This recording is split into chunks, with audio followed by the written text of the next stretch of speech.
So RBI is completely changing the UPI system in India, और अगर आप भी यूपीआई यूज करते हो then do not skip this.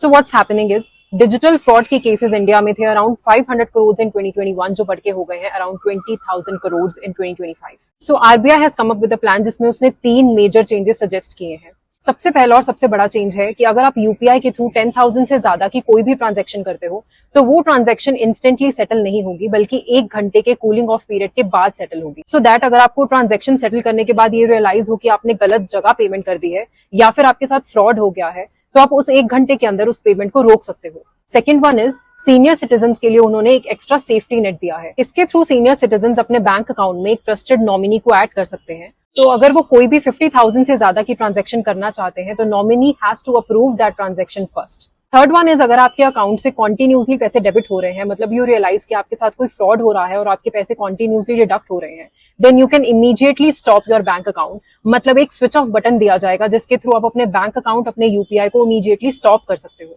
Let me know in the comments what do you think about these changes and what would you choose? एक safer payment option या फिर एक speed payment option? Send this reel to everyone who uses UPI and let them know about these changes. And do not forget to follow for more such updates.